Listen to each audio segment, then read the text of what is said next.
Hey there, so somehow in the hundreds of videos on this channel, well not somehow, I know why, but I always do my art and character design work primarily digitally. Even if I start in a sketchbook, it almost always ends up digital. And I'm okay with that, it's efficient, it's versatile, but today I'm challenging myself. I'm grabbing some physical drawing tools, walking through the whole process of creating a character traditionally, the concept down through the final illustration.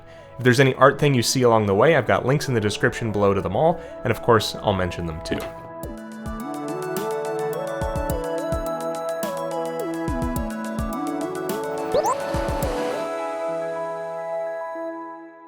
So first of all, if you're familiar with the way that I like to do things digitally, and maybe you like to do the same, I like drawing really small shapes as silhouettes in order to block out the look of the character without getting too lost in the details too quickly. And the way that I accomplish this digitally is by scaling up the brush that I use and zooming really close in. And that way you get these broad strokes, these overall shapes for a character, and you're not worried about little minute details. Here I'm using Prismacolor Colorase pencils. I've always really liked these pencils. Not only are they a colored pencil you can erase with, but it's just got this really smooth, waxy feel as you draw. And the sketchbook, not really that important, but it's a softcover Moleskine, which I've always liked having with me. Now, the character that we end up going with, you guys know my aesthetic. Maybe it's a combination of being excited for Animal Crossing, maybe it's that we've been rereading The Wind in the Willows lately. I'm just all about taking a delightful little creature, putting them in British garden clothes, and dropping him in a mushroom forest. So he's a little bit possum, he's a little bit mole, and he's just happy to be here, man. So while I had an idea for the head, you see that the head idea kind of keeps repeating throughout all of these sketches. It did take me a little while to find a general body proportion that I felt went with him well enough. Anytime you're taking the anatomy of a creature that tends to walk on all fours and you're putting them on 2 feet, you're breaking something anatomically. And so not only do you want it to look somewhat believable, but you want there to be an appeal in the shape language that you're using.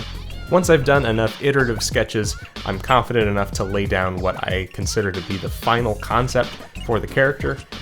And here he is so far, up close. The next step is to pose the character, to figure out what background elements to include, and because this is all on paper, they need to be done together. So I actually end up taking a few bites on the actual layout, because the character ends up being too small. And unlike digital, you can't just scale up the character from the background. So making thumbnails, these small versions of your eventual illustration, you're able to figure out the composition of your image a lot better and figure out what sorts of elements you want to include. For me, I want this staggering amount of mushrooms, kind of really tall ones in the background, some regular height around him to kind of encircle the character with a little bit of a sunset and the vague idea of a forest behind him. Now, one of the pencils that I end up using here is the non-photo blue Prismacolor colored pencil, and what that does is it's just so light that eventually once we use all of our different mixed media, you'll no longer be able to see the blue, so it's great for just drafting. So here's that first attempt that I end up doing on the actual watercolor paper, and the pose of this version of the character isn't that great. The posturing, some of the lines that I drew, I wasn't a fan of, but mainly my reason for starting over after this point is that the character's too small. I don't want him set in the environment. I really want the piece to be about him with this mushroom forest around him, really just as kind of a encircling or enclosure of the actual idea of the character. So you see here I start back over. Again, with the blue pencil, it's really easy. You'll eventually not see it at all, and I get a much better sketch of the character at a much better scale. Then when those light, vague lines are good, I can come back over with a more purposeful, dark line, and here he is so far up close. Next, I use some of those purple Micron pens to ink just the character, but oops, a lot of the footage is unusable, so here it is so far up close. Now, most of the colored pencils that you'll see me use are watercolor pencils. So that means you can lay down the color with the pencil and then come back with a brush. And I have these little water reservoir brushes that I love. It saves you from having to dip the brush in water. You can just squeeze it and it has that amount of water inside of it. And what this does is it dissolves out the pencil that you already laid down on the page, just like watercolor. Now, from the standpoint of the challenge at this point, I'm really starting to leave my element when it comes to rendering digitally. What I want to do is lay down the background color so that it looks good, but also so that the background has low value and low contrast so that the character will stand out. And the first step is really to add some subtle light wash over the image, but not all of these watercolor pencils are created equal. And you'll notice that the red and orange especially seem to increase in saturation once they're gone over with the water, which messes with that value and contrast that I'm trying to strike. But the nice thing is, while certain parts of the traditional work is unforgiving, I have solutions later on, and here it is so far up close.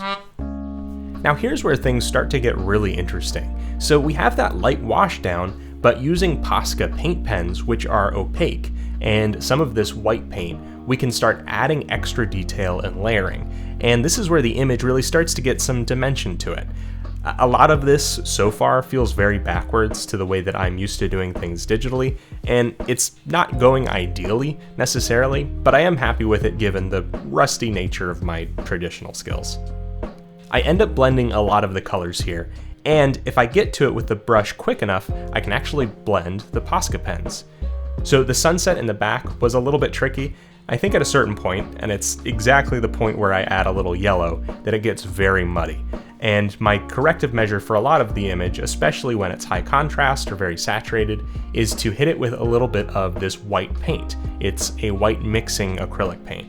It doesn't really restore everything to a paper white, but it helps tone things down. Now, one thing that I'm really starting to feel in this challenge at this point is the color choice. Of course, with digital, you have access to every color, and if you want to find a color that's close to what you currently have, all you have to do is shift a slider, the hue, the saturation, the brightness, open up a color picker, everything is there. But of course, with the physical media, not only is there a restriction based on what you have access to, but the blending of each of these colors is going to be really different. So if I'm choosing the colors for this background, I want to make things as analogous as possible. I want all of the colors to be really close to each other, even though I have this transition from orange into blue with the sunset. But what I end up doing is using these vastly different colors for some of the mushrooms that I then need to go back over and add things to, blend them together, tone things down so that they look like they're in the same atmosphere and setting. This is probably the point that gives me the most difficulty so far. And I know some of you guys are used to this kind of thing. You're like, Brooks, this is the way it goes. You gotta mix your paints. You gotta be good at it. And I totally respect you. What it comes down to is I just have to be more purposeful, can't necessarily pick colors on the fly or wing it, and here it is so far up close. So the background at this point is not done. There's a few more steps that I want to add to them, but here I leave what I've done in the background to dry completely, and I focus on the character himself. So here I can add all of the contrast that I want, some texture to his sweater, and my color choice here can be a lot more high contrast as well. These colors can complement each other, while the background has been mostly pretty homogeneous. And here's what I have so far. We're jumping ahead in time a little bit. I leave the entirety of the piece to dry so that everything new we commit to it won't blend with anything else. It's like it's a whole new layer. And this, I think at the final point, is where the image starts to finally come together. It's got some added depth with the watercolor stippling, and the shading on the character adds a little bit more dimension. If I were to look at the final product of this as a digital image, I would find a lot sort of lacking in it, but I think given my recent inexperience, at least with these materials, there's a lot to be proud of, and this was a really fun way to get out of my comfort zone. And here it is at the end, all done. Keep my forge burning on Patreon for things like Biko's Backpack, a monthly delivery of new original art in your mailbox. It's something new I've started this year that I'm really excited about. And do you want me to make more videos like this one? Like, would you be down? Or did I make this big mess purely for my own enjoyment? I'm gonna go clean this up. Thank you for watching, and have fun creating.